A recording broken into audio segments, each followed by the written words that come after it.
Hello friends, welcome to our YouTube channel. आज हम लोग देखेंगे, कल जैसा कि देखे थे कि पास्ट एंड डेफिनेट टेंस देखे थे और पास्ट एंड डेफिनेट टेंस का ढेरों सारा एग्जांपल देखे थे।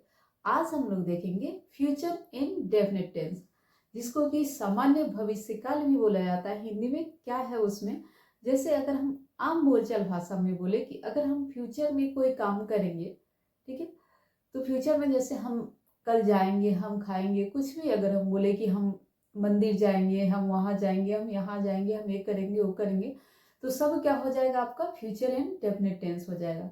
अब फ्यूचर एंड डेफिनेट का देखेंगे कि क्या क्या स्ट्रक्चर है उसका, कैसे हम यूज करते हैं, क्या क्या चीजें होती है उसमें, उसको डिटेल्स में देखेंगे और ढेरों सारे एग्जाम्पल देखेंगे। तो सबसे पहले हम फ्यूचर एंड डेफिनेट टेंस का डेफिनेशन देखते हैं कि क्या है। जी देखिए, सबसे पहले है किसे सामान्य भविष्यकाल भी कहते हैं। देखिए जैसे यहाँ पे लिखा हुआ है सामान्य भविष्यकाल भी कहते हैं। सामान्य जैसे कि नॉर्मल आप बोल सकते हैं। इसका उपयोग उन क्रियाओं के लिए व्यक्त करने के लिए किया जाता है जो अभी तक घटित नहीं हुई है। ठीक है, दैट मीन्स कि नाम से ही क्लियर है कि फ्यूचर लगा हुआ है। दैट मीन्स कि अभी हुआ नहीं है, फ्यूचर का बात हो रहा है कि फ्यूचर में कोई ऐसा काम है जो अभी घटित हुआ नहीं है, तत्काल में फ्यूचर में होगा। ठीक, अभी तक घटित नहीं है। जैसे रीता बाद में अपने बालों को यहाँ पे डाई करेगी, छूट गया है 1 मिनट, डाई करेगी। इसका मतलब यह है कि रीता ने अभी तक अपने बाल कलर नहीं किए हैं। यहाँ पे कलर होगा कि बाल डाई नहीं किया है या कलर नहीं कर रखे हैं, और यह भविष्य में इसे करेगी। ठीक है, यहाँ पे टाइपिंग मिस्टेक है, आप इसको करेक्ट कर लीजिएगा कि रीता ने अभी तक अपने बालों को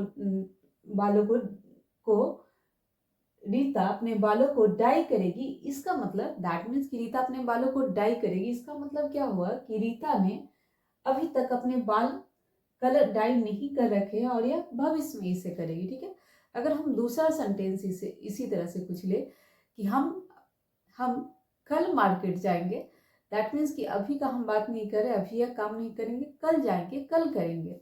ठीक है, तो दैट मीन्स कोई भी एक्शन जो हम फ्यूचर में करेंगे तो उसको हम किस में डालेंगे, फ्यूचर एंड डेफिनेट टेंस में डालेंगे।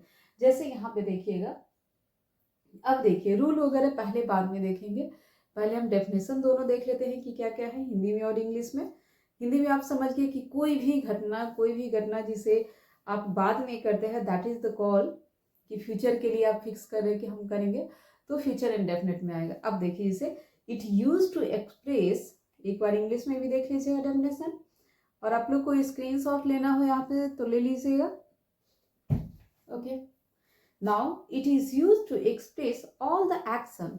क्या कर ऑल द एक्शन, कोई भी एक्शन, एक्शन मतलब क्या हो कि कोई भी क्रिया, that will be done in the future. जो हम हिंदी में बोले हैं सेम वो चीज इंग्लिश में लिखो, that will be done in the future, जो कि फ्यूचर में होगा, that is called the future indefinite tense. Is also known as simple past tense. ठीक है, कि कोई भी एक्शन वही चीज कर, इट इज यूज्ड, कहाँ पे यूज हो रहा है, express all the action that will be done in the future, जो कि डन होगा कब, that will done in the future. तो वह कौन सा हो गया, फ्यूचर इंडेफिनिट टेंस हो गया। तो future indefinite tense is also known as the simple future tense. उसको हम और क्या बोलते हैं, सिंपल फ्यूचर टेंस भी बोलते हैं। ठीक है, तो यहाँ आप डेफिनेशन से समझ में कि फ्यूचर में अगर हम कोई काम कर रहे हैं तो फ्यूचर इंडेफिनिट टेंस हो गया। अब देखते हैं इसका सब स्ट्रक्चर क्या क्या होता है और इसमें कौन कौन सा चीज होता है। जैसे हम जाएंगे खाएंगे तो इसको किस तरीके से बोला जाएगा। इसका स्ट्रक्चर बहुत ही सामान्य रूप है, बहुत ही इजी है, बहुत स्ट्रक्चर इसका इजी है। सब्जेक्ट, अगर हम अफर्मेटिव सेंटेंस की बात करें तो subject plus shall will and the verb का फर्स्ट रूप, जैसे I will go there and object. ठीक है, तो अब पहले हम देखते हैं, यहाँ पे देखिए जैसे लिखा भी हुआ है अफर्मेटिव में, यहाँ पे देखिएगा subject shall will plus verb का फर्स्ट फॉर्म या आप बेसिक फॉर्म बोल सकते हैं प्लस ऑब्जेक्ट। ओके, तो subject plus shall will plus verb का फर्स्ट रूप प्लस ऑब्जेक्ट, तो आई। अब यहाँ पे दो चीज लिखा हुआ है, shall and will. Shall and will एक मॉडल वर्ब भी है। ठीक है, शैल एंड विल एक मॉडल वर्ब भी है जिसे फ्यूचर में हम यूज करने के लिए हम करते हैं। तो इसको शैल एंड विल को थोड़ा सा डिटेल में देखेंगे, इसलिए ताकि कोई भी confusion shell and will say जुड़ा हुआ नहीं बचे। ठीक है, ये तो हम समझ गए कि subject shall will, I will go there, ठीक है, आई शैल गो देयर, लेकिन हो तो रहा आई के साथ हम विल भी लगा रहे हैं, शैल भी लगा रहे हैं। तो सबसे पहले बात जो शैल विल को समझ लीजिए कि मॉडर्न इंग्लिश में देखिए शैल और विल जनरली कहाँ यूज होता है, आई और बी के साथ, आई और बी के साथ आप शैल का यूज करते हैं, ठीक है, आई और बी के साथ आप शैल के यूज करते हैं। बाकी जितने भी सारे सब्जेक्ट बचे, दे, ही, सी, इट, सब के साथ आप विल का यूज करते हैं। लेकिन मॉडर्न इंग्लिश में क्या हो रहा है कि मॉडर्न इंग्लिश में शैल का यूज बहुत कम हो रहा है। अगर आप बोल चाल में कहें कि स्पोकन इंग्लिश में शैल का यूज बहुत कम हो रहा है, अब बहुत ही, जैसे आप हर जगह शैल की जगह पे आप विल का यूज कर, I will go there, I will, लेकिन क्योंकि बताए कि शैल और विल एक मॉडल वर्ब भी है, तो उसका कुछ कंडीशन है कि किस कंडीशन में आप उसको यूज करते हैं, किस तरीके से यूज करते हैं, तो उसको थोड़ा सा डिटेल से देखेंगे। अभी तो आप समझ गए कि शैल और विल का यूज आई और बी के, शैल का यूज आई और बी के साथ होता है, बाकी जितने भी सारे सब्जेक्ट हैं हम सबके साथ विल का यूज करते हैं। लेकिन एक है कंफ्यूजन है कि ही के साथ भी विल होता है, कहाँ पे होता है, पूरे एक एक चीज को डिटेल से देखते हैं, फिर वहां पे हम क्लियर कर लेंगे। अब देखिए यहाँ पे कुछ चीजें हैं कि यदि हिंदी के वाक्यों में कि हम कैसे पहचानेंगे कि फ्यूचर इंडेफिनिट टेंस का वाक्य है, तो अगर हिंदी के वाक्यों के अंत में क्या रहेगा, में गा है, गी है, गे है, ठीक है, गा, गी, गे, कोई हिंदी का सेंटेंस है, जैसे हम कल घर जाएंगे, हम कल मंदिर जाएंगे, हम कल स्कूल जाएंगे, ठीक है, तो यहाँ पे क्या कहा जा रहा है कि हिंदी के वाक्यों के अंत में अगर गा है, गी है, गे है, तो वाक्यों के अनुवाद में कर्ता के साथ शैल या विल का प्रयोग किया जाएगा, ठीक है, तो आप यहाँ पे शैल और विल का प्रयोग करेंगे तो उसे पता चल जाएगा, जैसे हम करेंगे, खाएंगे, जाएंगे, ठीक है, वह जाएगा, तो यहाँ पे क्या है कि हिंदी जब आप बोल रहे हैं, सेंटेंस आप बोल रहे हैं, तो क्या आ रहा है कि सेंटेंस के साथ आपका गा, गी लास्ट में आ रहा है, this sentence is called the future indefinite tense में इस सेंटेंस को गिना जाएगा। इंग्लिश वाक्यों में जो हम बताए हैं आपको, शैल और विल आए तो समझिए भविष्य की बात हो रही है, वाक्यों में जो क्रिया है भविष्य में संपन्न होगा। देखिए क्या कहा गया है, अगर इंग्लिश में कोई भी सेंटेंस के साथ शैल और विल आ रहा है, दैट मीन्स कि वह क्रिया कौन सा है कि आपका भविष्य का बात हो रहा है, ठीक है, वही चीज यहाँ पे कह रहा है कि अगर कोई भी सेंटेंस आपको दिखे, जैसे आप पास्ट टेंस में पढ़े कि वर्ब का सेकेंड फॉर्म था आई एट, आई वेंट, ठीक है, तो उसी तरह से अगर शैल और विल रहे कोई भी सेंटेंस में, तो आप समझ जाइए कि यहाँ पे फ्यूचर का बात हो रहा है। तो वही चीज कहा जा रहा है कि यदि समझिए कि भविष्य की बात हो रही, अगर शैल या विल यूज किया गया हो, ठीक है, सामान्यतः आई और वी के साथ शैल का प्रयोग होता है, अन सब्जेक्ट के साथ विल का प्रयोग किया जाता है, ठीक है, सामान्यतः जो क्या कह रहा है देखिएगा, इस लाइन को ध्यान से देखिए, आप लोग स्क्रीनशॉट लेना चाहे तो ले सकते हैं। सामान्यतः आई और बी के साथ शैल का प्रयोग होता है और अन्य सब्जेक्ट के साथ विल का प्रयोग किया जाता है।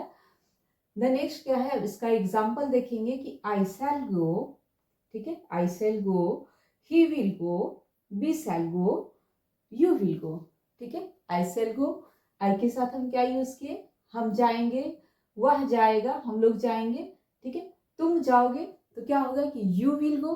तो यहाँ पे हम देखें शैल और विल का डिफरेंस देखें, लेकिन शैल और विल अभी बहुत डिटेल बाकी है, तो एक एक करके बारीकी से देखेंगे, उसके हर कंफ्यूजन को दूर करेंगे। अभी तो हम सिंपल रूप समझ गए कि आई और बी के साथ हम यहाँ पे क्या यूज करेंगे, आई और बी के साथ हम शैल का यूज करेंगे, बाकी सबके साथ हम विल का यूज करेंगे, जैसा कि सेंटेंस में आपका लिखा हुआ है, ठीक है।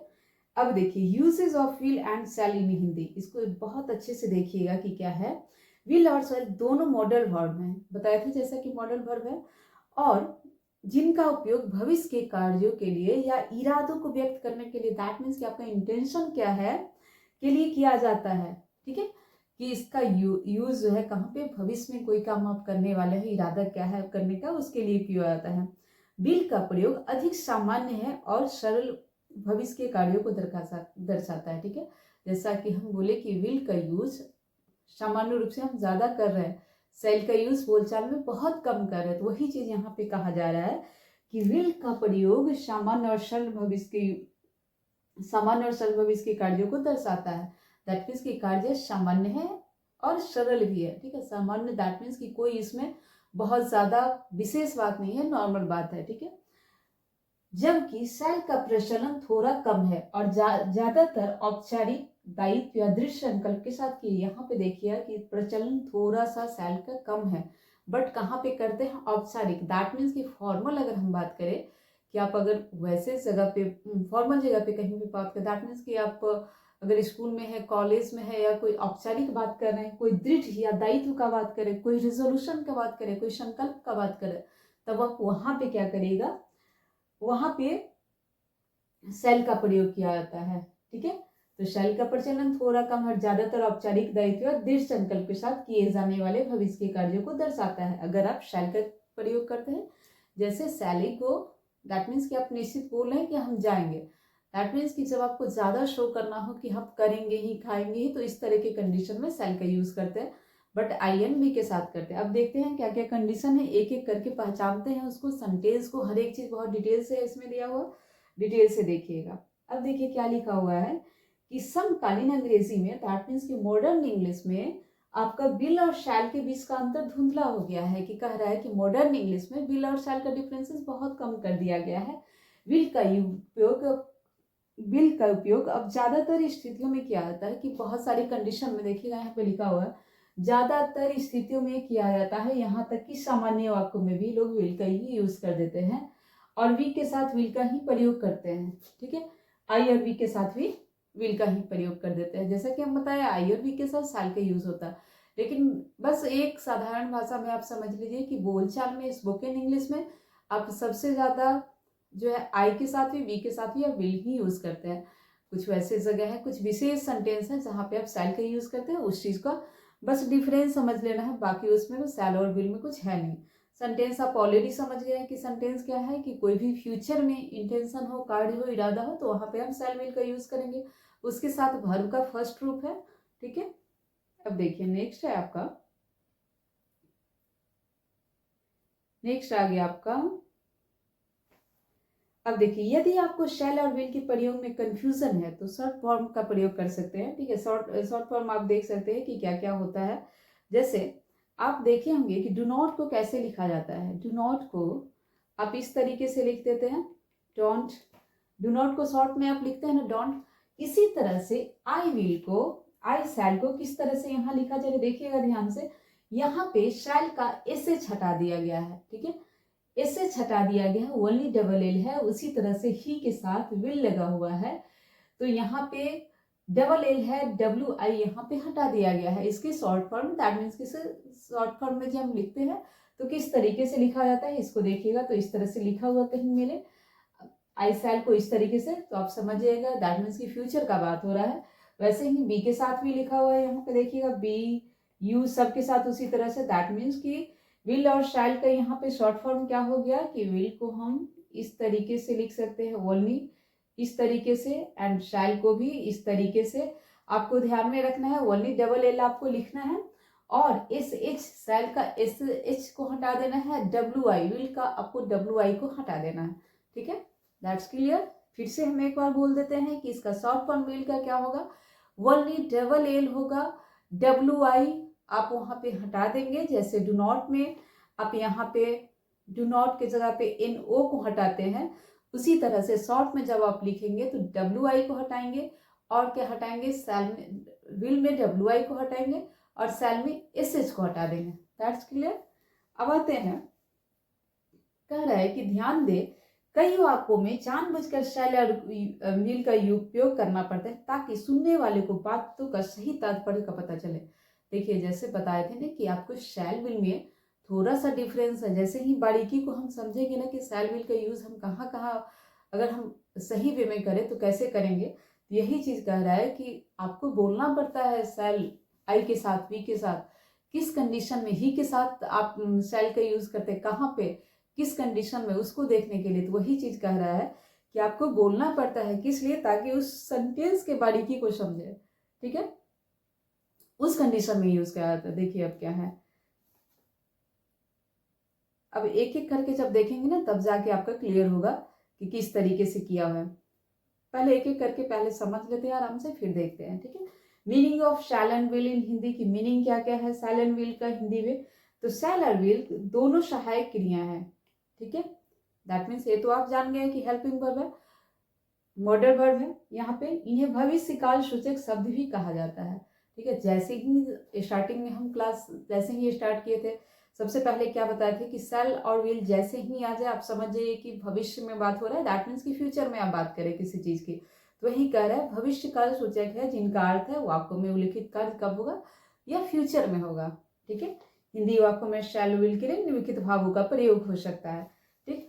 मीनिंग ऑफ शैल विल क्या हो सकता है, गागी हो सकता है। मीनिंग ऑफ शैल का क्या होगा, गागी के लिए जैसे हम करेंगे, खाएंगे। आज्ञा का भाव हो सकता है, क्या हम आप जाइएगा, क्या आप खाइएगा, ठीक है, वहां पे हो सकता है। भविष्य काल सूचक तो है ही कि आप जैसे ही शैल और विल लगा दिए वहां पे क्लियर हो गया कि वही फ्यूचर का बात हो रहा है। जरूर के लिए जाने कि शैल ए गो, दैट मीन्स कि आप मिलिट्री में बोले शैल बी गो, हम लोग चले, है ना। तो जहाँ पे एक जरूरी बात होता है वहां पे भी आप बोलते हैं शैल और विल का यूज। एक एक करके देखेंगे फिर क्लियर होगा। अब मीनिंग ऑफ विल है, गागी है, आज्ञा का भाव है, ठीक है। क्या क्या है इसमें देखिएगा ध्यान से। आज्ञा का भाव है, इच्छा शक्ति है, पावर है, इमोशन है, ठीक है। यहाँ पे चाहत है, ठीक है। आई विल गो, दैट मीन्स आप बता रहे हैं हम जाएंगे। आई will go temple, that means यहाँ पे एक चाहत दिखा रहे हैं कि हम मंदिर जाएंगे, ठीक है। मर्जी है, ठीक है। मर्जी का है, अभिप्राय है, इंटेंशन है, अभिलाषा है, ठीक है। जरूरत आप बोल सकते हैं कि क्या क्या जरूरत है। तो इस तरीके से आप देखिए कि किस तरीके से इसके सेंटेंस को अलग किया जाएगा कि कैसे कैसे है। और कुछ सेंटेंस आप देखते हैं फिर आपको पता चलेगा कि एग्जाम्पल में देखिए शैल और विल के लिए आई शैल गो, मैं जाऊंगा, ठीक है। वह जाएगा, he will go. And the next is, हम लोग अब आगे बढ़ेंगे, we shall move forward. And now देखिए सब्जेक्ट यहाँ पे क्या है, हर चीज में देखिए subject shall will plus verb का फर्स्ट रूप, he will go, that means subject and shall या will and the verb. Object यहाँ पे नहीं है इसलिए ऑब्जेक्ट नहीं है। तो स्ट्रक्चर क्या हुआ, सब्जेक्ट प्लस शैल या विल प्लस वर्ब का फर्स्ट रूप प्लस ऑब्जेक्ट। तो इसको अपने टंग पे लाना है, कोई भी काम भविष्य में करना है, नॉर्मली सामान्य बात में आप बोल रहे हैं तो इस तरीके से बोलेंगे, ही विल गो हम जाएंगे, करेंगे, खाएंगे। ही विल गो वह जाएगा, ठीक है। तुम अब जाओगे, यू विल गो नाउ, ठीक है, यू विल गो नाउ। यहाँ पे हम लोग अब आगे बढ़ेंगे, we shall move forward now, ठीक है, we shall move forward now. I shall go, मैं जाऊंगा। तो सब में आप देख रहे हैं कि स्ट्रक्चर कैसे है, subject shall will plus verb one plus object. मैं अगले साल कार खरीदूंगा, आई शैल बाय ए कार नेक्स्ट ईयर, ठीक है। इस तरीके से आप देखें। नेक्स्ट आपका क्या है, अब देखिए यहां तक आपका क्लियर हो गया होगा कि शैल और विल का मतलब क्या होता है, मीनिंग क्या है, कैसे सेंटेंस में लगेगा, कौन कौन सा चीज हम व्यक्त करते हैं शैल के साथ, कौन कौन विल के साथ। अब थोड़ा सा कंफ्यूजन है वो क्लियर हो जाएगा आपका, किस किस कंडीशन में हम शैल का यूज करेंगे, किस किस कंडीशन में विल का यूज करेंगे। बहुत आसान है, बहुत नॉर्मली ढंग से इसको समझिएगा, बहुत ही ईजी टॉपिक है क्योंकि इसमें कुछ चेंज करना है ही नहीं, बस शैल विल को चेंज करना है, बाकी वर्ब का फर्स्ट रूप, बाकी ऑब्जेक्ट जो नॉर्मल स्ट्रक्चर में चलता है। देखिए कोई भी स्ट्रक्चर जो भी आप स्पोकन का क्लास देख रहे हैं तो उसमें क्या हो रहा है, सब्जेक्ट वर्ब एंड ऑब्जेक्ट यही तीनों घूम रहा है।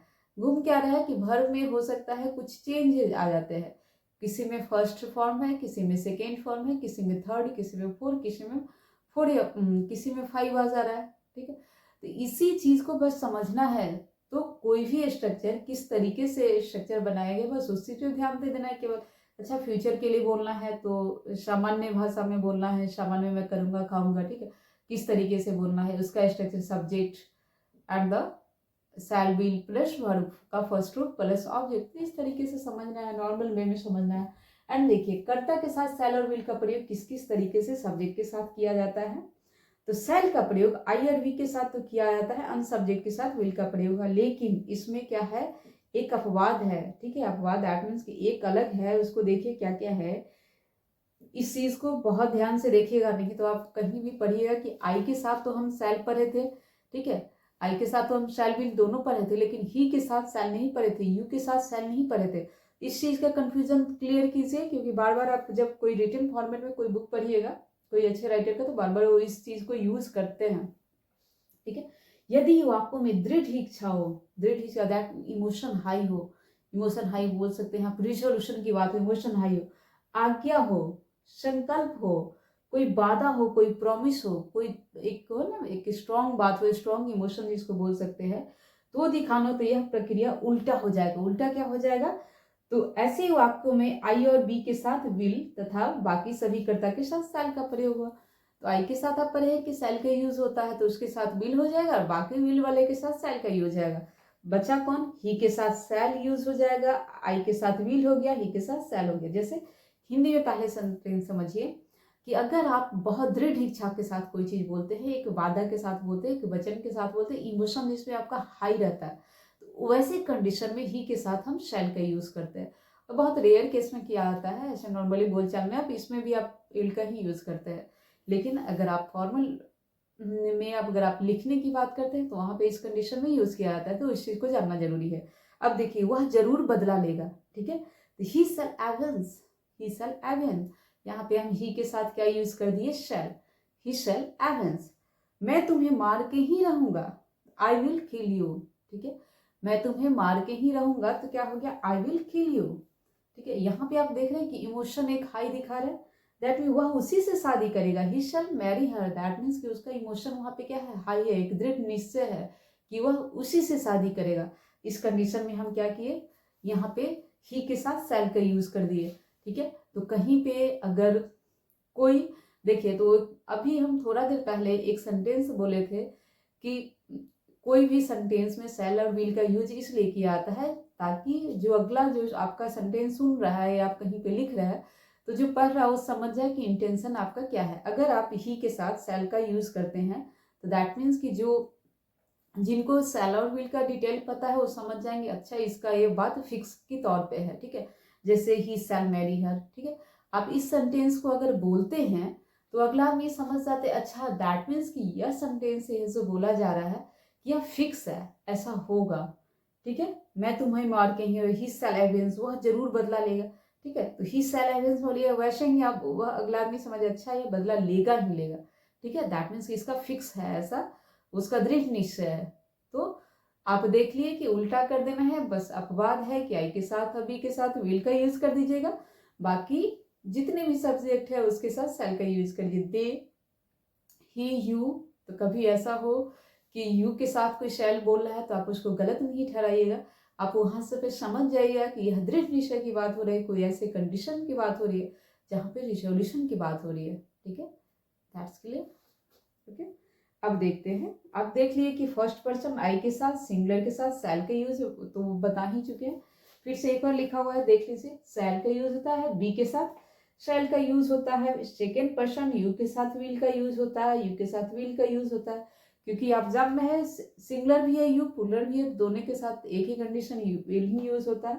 Third person he, she, it, कोई नाम के साथ विल का यूज होता है, दे, द, बॉय के सबके साथ विल का यूज होता है। बस आप एक मोटा मोटी तौर पे बस यही याद रखिए, कोई भी नाम हो सबके साथ विल का यूज होगा।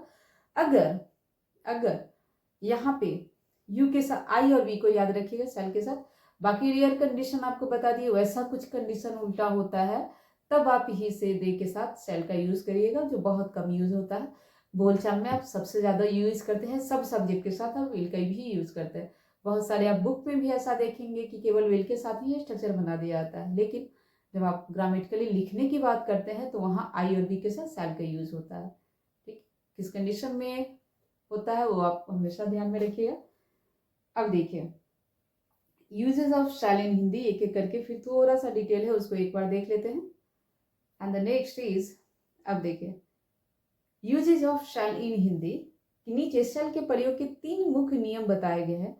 एक शैल का यूज है, उसका 3 रूल बताया गया है, तो उस रूल को थोड़ा सा देख लीजिए। शैल का प्रयोग भविष्य काल में वाक्यों में आप ऑलरेडी देख चुके हैं, बस एक बार थोड़ा सा रिपीट कर लीजिए। कह रहा है कि यहाँ पे शैल का 3 रूल दिया गया है कि शैल का प्रयोग भविष्य काल के वाक्यों में सामान्य रूप से होगा, इसके लिए आई वी के साथ शैल का प्रयोग करना चाहिए, ठीक है। सामान्य रूप से, जैसे आई वी के साथ हम शैल का यूज करें, मैं करूंगा, मैं जाऊंगा तो आई shall go, we shall go, मैं कल पढ़ूंगा, आई शैल स्टडी टुमारो, ठीक है। आई will go tomorrow, I will study tomorrow भी बोलेगा तो भी गलत नहीं होगा, तो आप दोनों यूज कर सकते हैं, ठीक है, आपकी मर्जी है। हम लोग खाना खाएंगे, वी शैल ईट, हम लोग कल आम खाएंगे, we shall eat mangoes tomorrow. हम कल सुबह जाएंगे, we shall go tomorrow morning. मैं काम खत्म होने के बाद सो जाऊंगा, I shall sleep after finishing my work. ठीक है, I shall sleep after finishing my work. यहाँ पे देखिएगा, लेकिन रिटन फॉर्मेट में जब लिखिएगा नॉर्मल सेंटेंस को भी, तो वहाँ पे कोशिश करिएगा आई के साथ और वी के साथ शैल यूज करें। ठीक है, हम लोग खाना खाएंगे, हम लोग आम खाएंगे, इस तरह से जो भी चीजें हैं तो उसके साथ शैल का यूज कर दीजिएगा। ओके, अब देखते हैं जो यहाँ पे बताया गया था कि सामान्य रूप से जो आपका दिया गया है उसके लिए कहा गया है। अब नेक्स्ट क्या है आपका, रूल 2 में क्या दे रहा है, जब वाक्यों में धमकी दिया जाता है, इसको ध्यान से देखिएगा। रूल 2 क्या है शैल के लिए, कि जब वाक्य में धमकी, वचन या आदेश का भाव नहीं हो तो, ठीक है, देखिए ध्यान से, कोई वचन हो, आदेश हो, तब सब्जेक्ट के सेकेंड और थर्ड पर्सन के साथ शैल का प्रयोग किया जाता है। जैसे हम बताए थे उसी चीज को, जो एक डिटेल में लिखा हुआ था उसी का यहाँ पे शॉर्ट फॉर्म लिखा हुआ है रूल बना करके। फर्स्ट रूल क्या है, सेकेंड रूल क्या है, थर्ड रूल क्या है, उसी चीज को यहाँ फिर से लिखा गया है कि जब वाक्यों में धमकी, वचन या आदेश का भाव हो तो यहाँ पे उल्टा कर दिया जाता है। वही उल्टा है, जैसे तुम यह काम करोगे तो यू शैल डू इट। ठीक है, तुम यह काम करो, दैट मीन्स आप किसे कोई धमकी का बात करे, कोई उसे जोर दे करके बोले तुम यह काम करेंगे, तुम माफी मांगोगे, यू शैल अपोलोजाइज। तुम आज की मजदूरी, तुम्हें आज की मजदूरी मिल जाएगी, you shall get your today's wages, है ना, you shall get your today's wages. तो तुम्हें आज की मजदूरी मिल जाएगी, मैं जैसा कहता हूँ वैसा करो, नहीं तो जुर्माना भरोगे, है ना। डू एज ए से और यू शैल बी फाइंड। ठीक है, तो यहाँ पे देखिए कि किस कंडीशन में हम यूज कर रहे हैं, उस चीज को हमेशा ध्यान में रखिएगा। कि वही चीज को फिर से लिखा गया है कि अगर कोई धमकी का बात हो रहा है, कोई ऐसे रिजोल्यूशन का बात हो रहा है, कोई ऐसे प्रॉमिस का बात हो रहा है, तो वहां पे हम क्या कर दे रहे हैं, यू के साथ, ही के साथ, दे के साथ, सब के साथ शैल का यूज कर दे। उसी चीज को रूल बना करके लिखा गया है। ओके, नेक्स्ट आपका क्या है, अब देखिए यहाँ पे है रूल 3 में क्या गया है।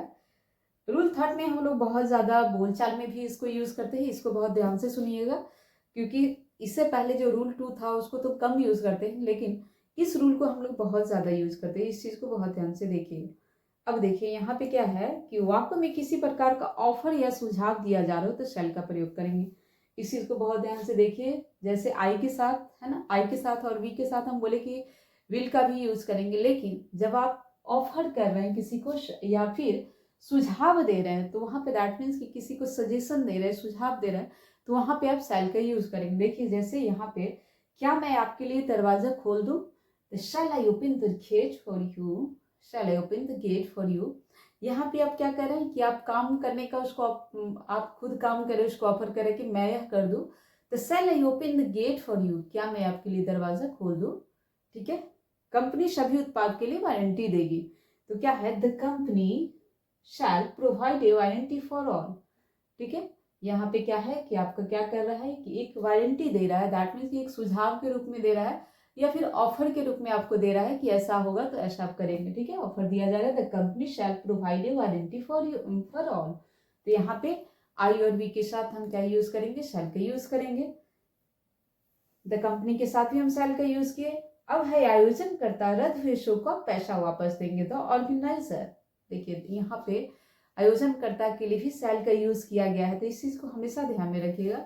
जब आप ऑफर कर रहे हैं और वहां पे किसी चीज को सुझाव दे रहे हैं, तो वहां पे भी आप यहाँ पे शैल का यूज करिएगा, चाहे सब्जेक्ट आपका कोई भी होता है। ऑर्गेनाइजर या थर्ड पर्सन सिंगुलर नंबर है, ठीक है, यह एक कोई नाम है, दैट मीन सिंगुलर पर्सन है। And shall offer a full refund for cancelled show. ठीक है, दैट मीन्स की जो कैंसिल शो है उसके लिए आपको क्या किया जा रहा है, पैसा वापस देंगे वो। तो ये चीज हो गया आपका रूल नंबर 3।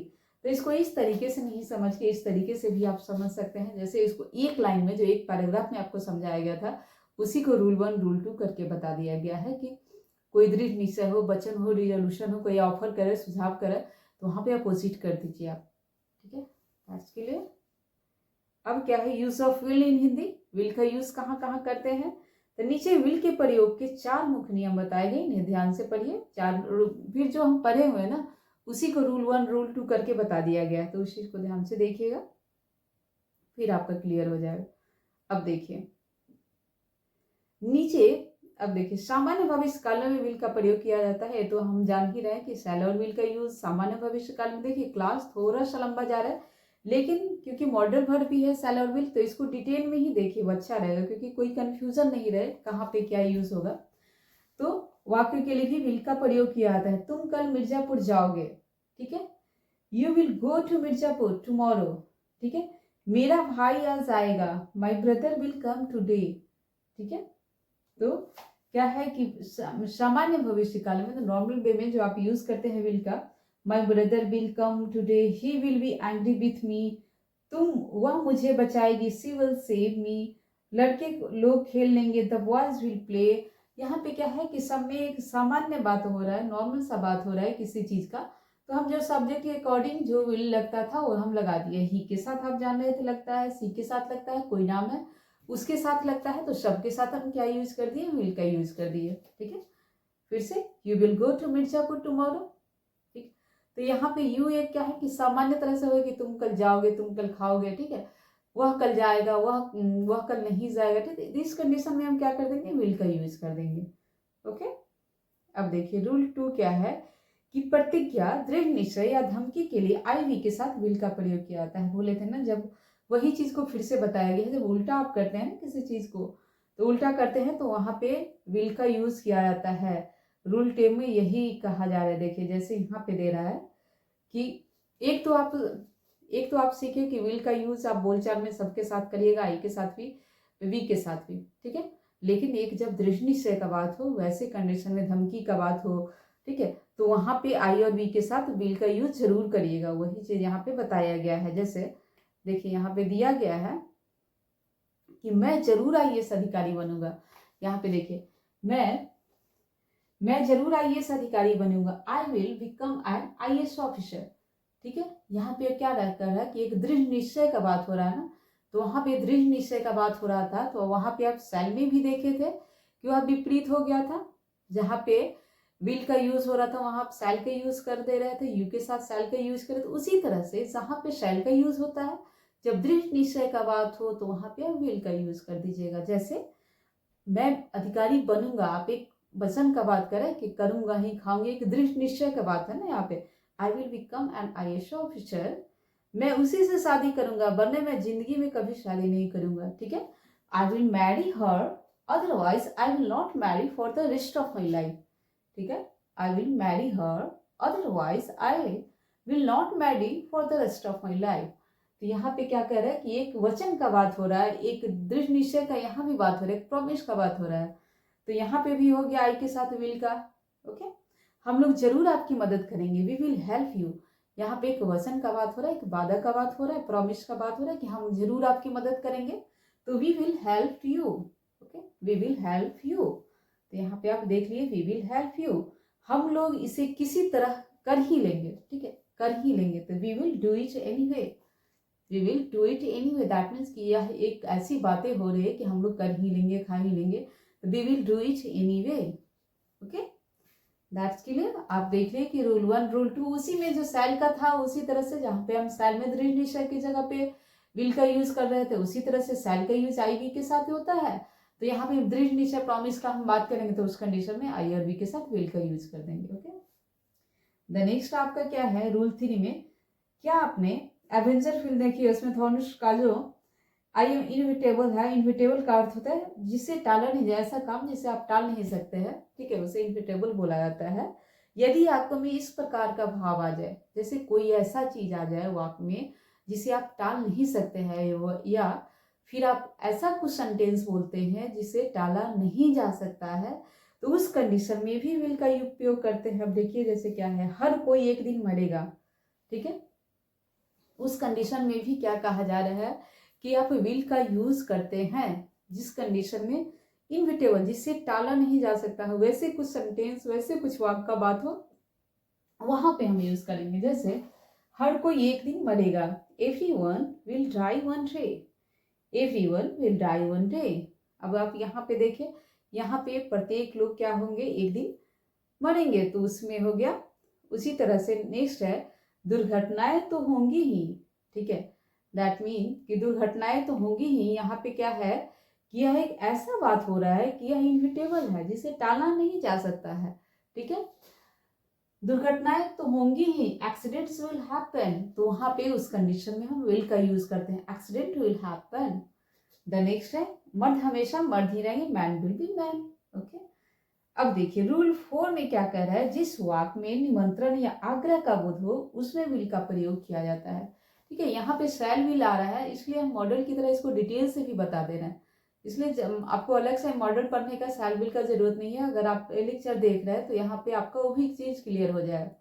ऐसे तो नॉर्मली आप जान गए कि शैल और विल का यूज कैसे करते हैं किस कंडीशन में, लेकिन थोड़ा सा डिटेल है, इसलिए थोड़ा सा डिटेल इसका जरूर देखिए, ताकि कहीं आपका लिखा हुआ रहे ही के साथ विल, यू के साथ शैल, तो आप कंफ्यूज ना ही हो वहां पे। ठीक है, अब देखिए जिस वाक्य में निमंत्रण या आग्रह का बोध हो तो उसमें विल का प्रयोग किया जाता है। जैसे आप किसी को इनवाइट कर रहे हैं, आप किसी से रिक्वेस्ट कर रहे हैं, तो वहां पे क्या है कि रूल 4 में बताया जा रहा है कि वहां पे विल का प्रयोग किया जाता है। अब देखिए, क्या आप रात की खाना पे आएंगे? ठीक है, आप किसी को इनवाइट कर रहे हैं, दैट मीन्स आप रिक्वेस्ट कर रहे हैं, तो will you come to dinner, will you come to dinner. Next है, क्या आप मेरे साथ नाचेंगे, will you dance with me, क्या है कि will you dance with me. इस तरह से आप एक रिक्वेस्ट कर रहे हैं, तो वहां पे उस कंडीशन में हम क्या करते हैं कि उस कंडीशन में भी हम यूज कर लेते हैं विल का। अब क्या आप हमारी मदद करेंगे, विल यू हेल्प मी। ठीक है, तो इस तरह से हम देखिए कि सेल और विल का कितना सारा यूज था, तो इस तरीके से देखिए, लेकिन अभी तक हम स्ट्रक्चर नहीं देखे हैं, अभी तक हम सेल और विल को मॉडल वर्ब की तरह ही पढ़ रहे हैं डिटेल में। तो अब हम क्लास बहुत ज़्यादा लंबा हो जाएगा, तो अभी इस क्लास में इतना ही रहने देते हैं, फिर कल के क्लास में आपको बताएंगे कि कैसे इसके डिटेल पे जाना है, एक एक डिटेल पे, दैट मीन्स कि उसके हर एक रूल पे देखना है कि स्ट्रक्चर इसका क्या क्या है। अभी तो आप देखिए कोई चीज होगा नहीं होगा, ठीक है, अब फिर इसके हर एक सेंटेंस को देखेंगे, पॉजिटिव में क्या है, निगेटिव में क्या क्या आएगा। ठीक, तो इसके डिटेल को देखेंगे नेक्स्ट वीडियो में। अभी तक के लिए इतना ही, मिलते हैं फिर अगले वीडियो में। अगर आप लोग को कुछ सलाह देना हो तो कमेंट करके जरूर बताइएगा, और आपको मेरा क्लास कैसा लग रहा है तो कमेंट में ज़रूर बताइएगा। मिलते हैं फिर नेक्स्ट क्लास में इसी टॉपिक के स्ट्रक्चर के साथ और इसी टॉपिक के ढेरों सारे प्रैक्टिस के साथ, क्योंकि अभी हम फिर डालेंगे तो वीडियो बहुत ज़्यादा लंबा हो जाएगा। ठीक है, फिर मिलते हैं next time. Thank you for watching this video.